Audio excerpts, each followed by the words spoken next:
News Updates. Sa ating mga balita, 2 miyembro ng New People's Army patay sa magkahiwalay na engkwentro sa Misamis Oriental at Surigao del Sur.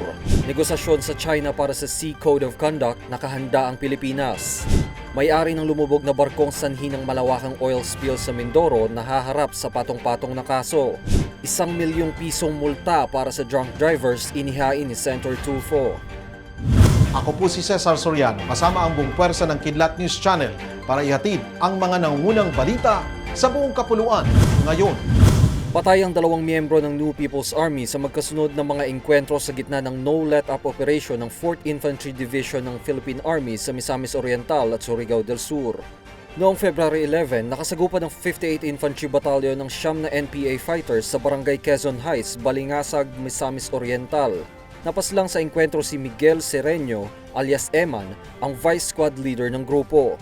Sa sumunod na araw, February 12, humarap ang mga tropa ng 3rd Special Forces Battalion sa isa na namang grupo ng mga rebelde sa Barangay Bukawe, Lianga, Surigao del Sur, kung saan isang rebelde ang napaslang. Nakuha mula sa mga rebelde ang isang M60 machine gun at iba pang mga war materials.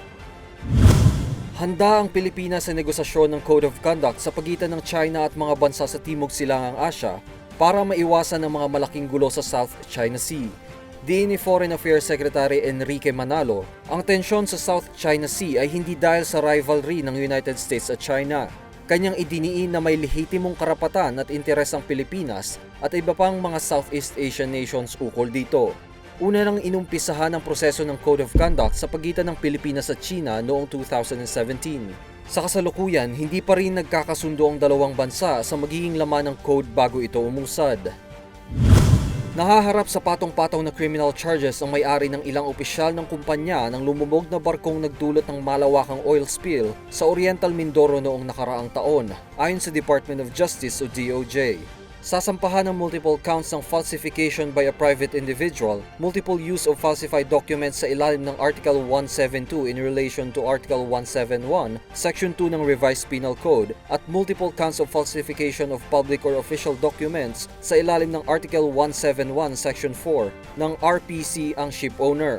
2 tauhan ng MT Princess Empress, isang pribadong individual, at isang kawani ng Maritime Industry Authority o Marina kaugnay sa nangyari. Ayon pa sa DOJ, pending pa ang status ng environmental complaint na kanila ring inihain sa korte laban sa mga inakusahan. Matatanda ang noong February 28, 2023 nang tumaob ang MT Princess Empress na may kargang nasa 8,000 litro ng industrial fuel sa karagatan malapit sa nauhan sa Oriental Mindoro.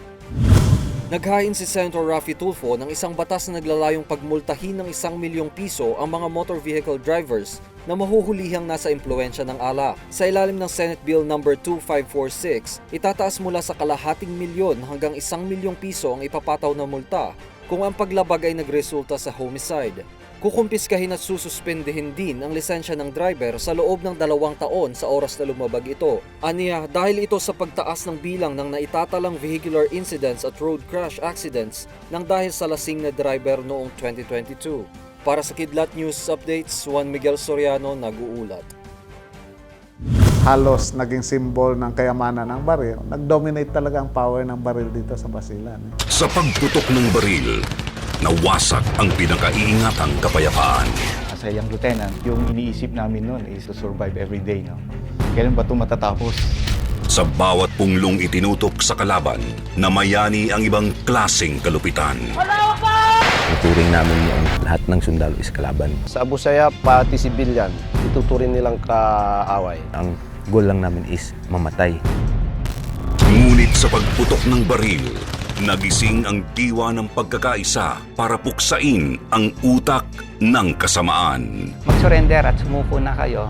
Masama bang mangarap na ang next generation hindi na sana sa baril mamatay? Sa pagpapatuloy ng espesyal na serye ng Magandang Gabi Pilipinas, tunghayan ang istorya ng pagbangon ng lalawigan ng Basilan. Mula sa pagiging pugad ng karahasan, paano napanaig ng pamahalaan ang hangaring mapalaya ang probinsya mula sa kamay ng terorista. Magandang Gabi Pilipinas, February 18, 5:15 to 6:15 p.m. dito lang sa PTV. At inyo pong natunghayan ang mga headlines sa nakalipas na mga oras. Manatili nakatutok para sa mga susunod na updates at breaking news.